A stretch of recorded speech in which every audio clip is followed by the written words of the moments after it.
Some of the Pakistan players. The News of the World says an undercover reporter filmed a middleman receiving £150,000. In return, he told the reporter exactly when 3 no balls would be bowled during this week's Test match. Our sports news correspondent Ian Doveston reports.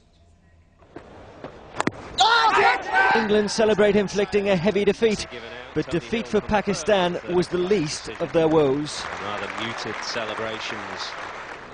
With heavy irony, 18-year-old Mohammad Amir, one of the bowlers who is alleged to have sent down deliberate no balls in the 4th Test, managed to pick up Pakistan's Player of the Series award to polite applause. Ironic, because not too much earlier he'd walked out with the bat at the home of cricket to booze for his alleged part in a betting scandal. Mazhar Majid, known at least to some of the Pakistan players, is in police custody. He was captured on film by the News of the World at a London hotel last week on the eve of this 4th Test.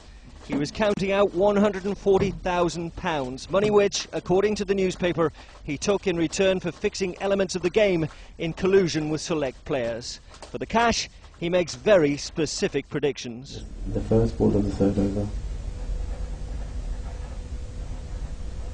of the innings, yeah? Okay, first ball of the 3rd over. That is going to be Ahmed. Ahmed's going to be bowled the 1st over. Yeah? So the first ball of the 3rd over. Of the 3rd over. Is there any signal? No signal. It will just happen. It's a no ball, okay. The next day, first ball, 3rd over. No ball was a call, front foot. No ball.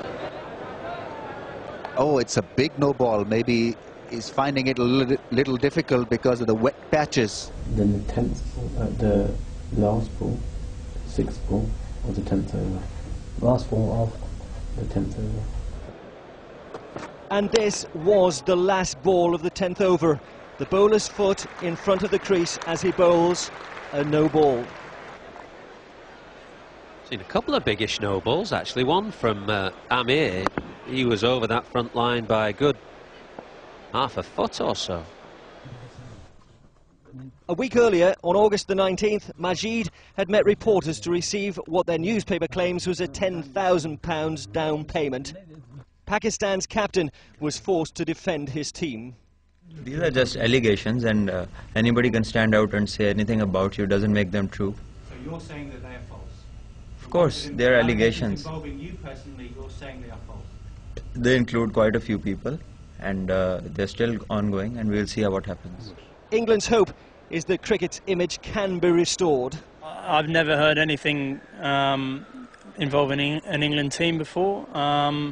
And so from our perspective, you know, we've always gone into every game thinking it's an absolutely fair contest. So hopefully that is the case. You know, obviously the anti-corruption people and the police have got a job to do and an investigation to do to see whether that is actually the case or not. In Pakistan, there is clear embarrassment on a day of shame for their national game. It is such a shameful story, and I mean, I hang my head in shame, utter shame and disbelief. I mean, I'm angry, I'm absolutely, I don't have words, I'm in a state of shock. Well, Scotland Yard investigators spent much of last evening at the Pakistan team hotel. 3 players had mobile phones taken away. The International Cricket Council is assisting investigators with their inquiries on what is a dark and difficult day for Pakistan and for cricket.